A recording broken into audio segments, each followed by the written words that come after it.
Dicen que no hay oscuridad más profunda que aquella que no proviene del exterior, sino de adentro. A lo largo de la historia, miles de personas han asegurado haber sido acorraladas por algo que no pertenece a este mundo. Voces que no son suyas, sombras que se mueven cuando nadie más puede verlas, un peso invisible que oprime el pecho hasta robar el aire. Para muchos, el exorcismo es solo una palabra, para otros, es la última esperanza antes de perderlo todo. En archivos secretos de la iglesia, en cintas deformadas por el tiempo y en testimonios de sacerdotes que jamás volvieron a dormir tranquilos, se repiten los mismos relatos. Gruñidos imposibles, cuerpos retorcidos como si no conocieran límites humanos, idiomas desconocidos surgidos de una garganta inocente, y esa mirada vacía que no parece pertenecer a la persona poseída, sino a algo que se asoma desde lo más profundo.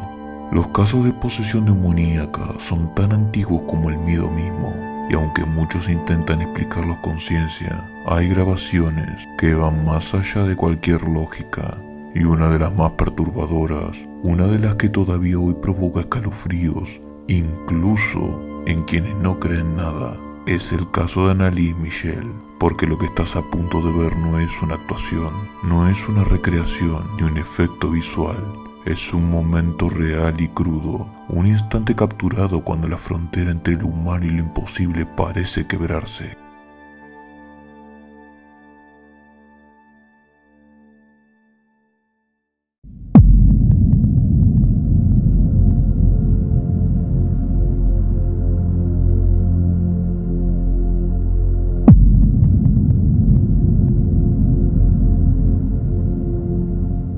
Annalise Michel nació en el año 1952 en un pequeño pueblo de Baviera, Alemania, en el seno de una familia profundamente católica.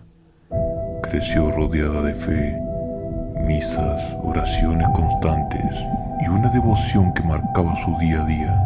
Una joven tranquila, tímida, con ideales claros, una vida sencilla, un alma entregada a la espiritualidad de su infancia. A los 16 años su vida cambió para siempre, cuando comenzó a sufrir convulsiones. Un diagnóstico médico, una epilepsia del lóbulo temporal, que pareció explicar sus primeros síntomas. Pero los tratamientos no fueron suficientes. Con los años, su realidad se fue tornando cada vez más oscura. Sus estudios en la universidad, sus sueños de futuro y su rutina académica se desvanecieron conforme su mente comenzó a mostrar señales de inestabilidad, alteraciones en la percepción, episodios psicológicos, dolor, confusión, voces internas que ni la medicina ni la psiquiatría lograban calmar. Pero más allá del sufrimiento, había algo que la ataba aún más al misterio: su fe. A pesar de todo, Annalise seguía creyendo. En ese mundo de convulsiones, temores y desesperación, la línea entre lo real y lo espiritual empezó a desdibujarse.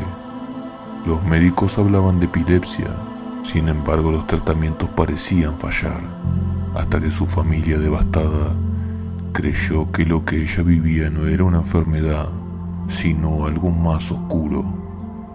Esa joven devota, tan cumplidora y creyente, comenzó a vivir una pesadilla que desbordó todo lo imaginable. Noches en vela, angustia, miedo, alucinaciones, el cuerpo y el alma atrapados entre lo médico y lo demoníaco. Una historia que cuestiona los límites entre fe, salud mental y horror. Lo verdaderamente perturbador comenzó cuando Annalise empezó a experimentar convulsiones cada vez más violentas. Los médicos hicieron lo que debían: estudios neurológicos, electroencefalogramas, medicación antiepiléptica, pero nada parecía tener efecto. Nada. Su cuerpo reaccionaba como si estuviera atrapada entre dos fuerzas, una que intentaba curarla y otra que no se lo permitía. A pesar de los tratamientos, su crisis empeoraba y los episodios se volvían cada vez más impredecibles. Fue entonces cuando apareció algo que los doctores no pudieron explicar. Annalise aseguraba que mientras rezaba, varios rostros deformados, caras malignas que se abrían paso entre las sombras, observándola, provocándole un terror tan profundo que le impedía seguir sus oraciones.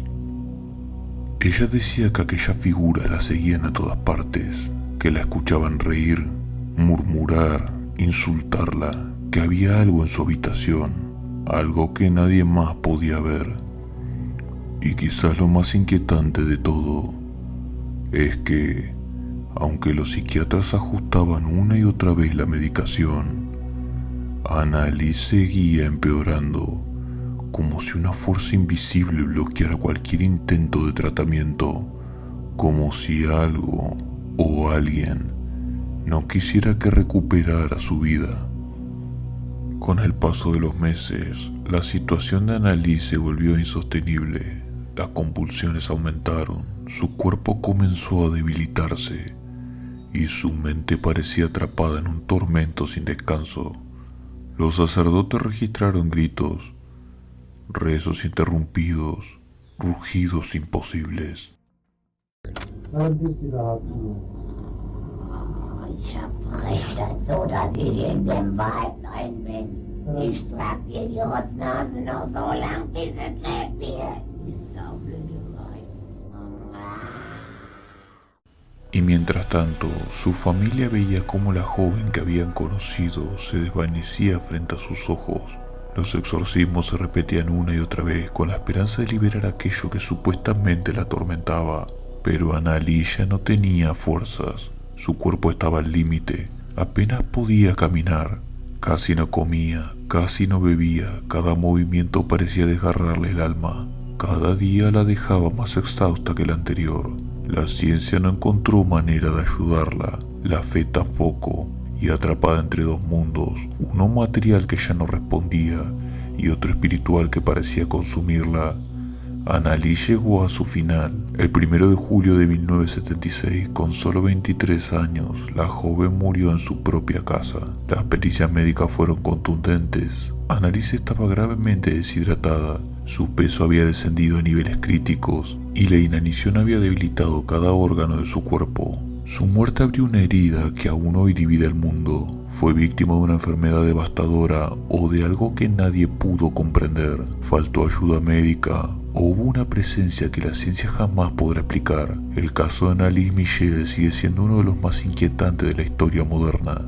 Un caso donde la fe, la salud mental y el horror convergieron de una forma que hasta el día de hoy nos obliga a hacernos la misma pregunta: ¿qué fue realmente lo que pasó allí?